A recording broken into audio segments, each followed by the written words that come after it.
The Zionist propaganda war against the American people continues, and unfortunately a large segment of the U.S. population has fallen for it again, including the sitting U.S. president.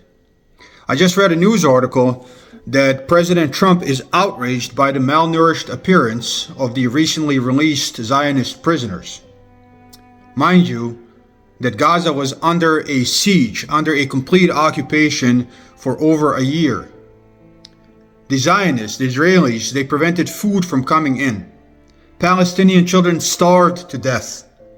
The whole population was starving. They were eating animal feed. And there was no outrage by anyone for that. And yet, what did the Palestinians do? They fed the concentration camp guards that were oppressing them and have been oppressing them for decades. They fed them. They fed them the food that they were eating. Yes, these people lost weight, but the whole population was starving. So under the worst of conditions, Palestinians showed mercy to their concentration camp guards, and they fed them. If you look at the status of the Palestinian hostages languishing in Israeli prisons, including many minors who are held under administrative detention, which means you don't get charged with nothing, you don't know what you're charged with, you don't get a trial, you just stay in prison indefinitely. If you look at some of the pictures of those people after being released, you will see that they are in much worse condition than these concentration camp guards that were recently released by the Palestinians.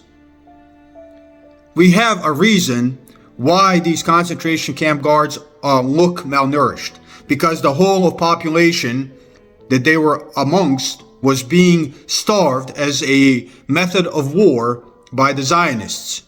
Yet in Israeli prisons, you have all food available. There's no blockade, nothing. They could have fed these people and they chose not to. They were torturing them. So not only were the Zionists trying to starve the people of Gaza, they are starving the Palestinian hostages as well.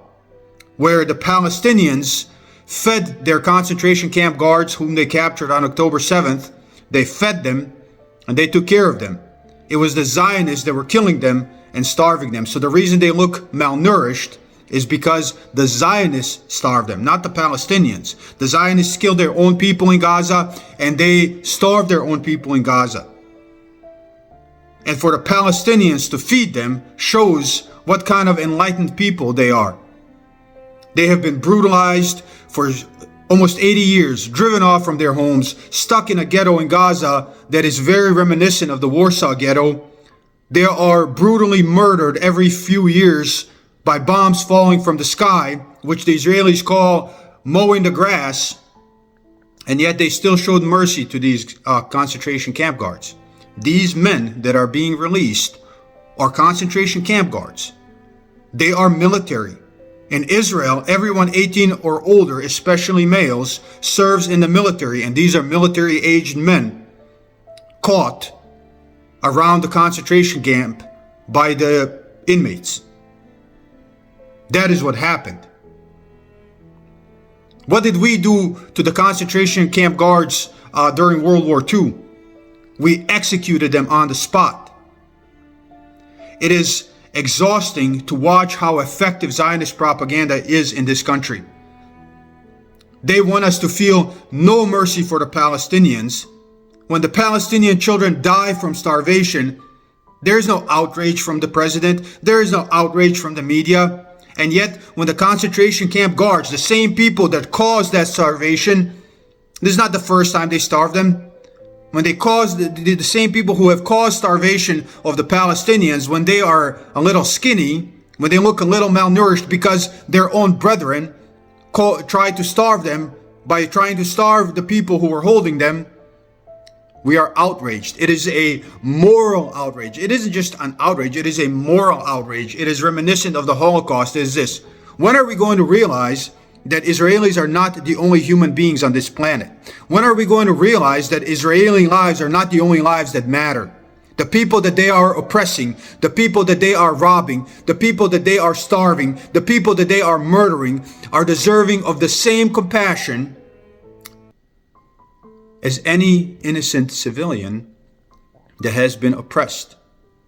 But no, apparently their lives don't matter. But they do matter. They might not matter to the mainstream media in the United States, which is just a propaganda arm of Israel, but the rest of us are going to make it know that we are anti-racist. We have come that far to where all lives matter. All lives matter. Whether they are white, black, Palestinian, Jewish, Christian, Muslim, they all matter. And we are going to insist we do unto others as we want to do unto us, because that is what the prophets from God brought. And we're not going to tolerate this forever. If you are an American, know that our government has been infiltrated. Our government is manipulated by a foreign nation, just like George Washington warned in his farewell address. They are harming us as well as the Palestinians, and at the very least, we need to remove ourselves from this. Not to mention that when European illegal immigrants go to the Middle East or go to Africa, somehow they should be supported and given resources, even when they do the vilest of things to the people they are oppressing, to the people that they lived on that land before they got there. But when immigrants come to Europe or the United States, somehow we are in mortal danger and we have to do everything to deport them. The double standard, the selective humanity, all that needs to end. And whether you call yourself a Muslim or a Christian or a Jew, you know that you're going to stand before God one day and you will be judged.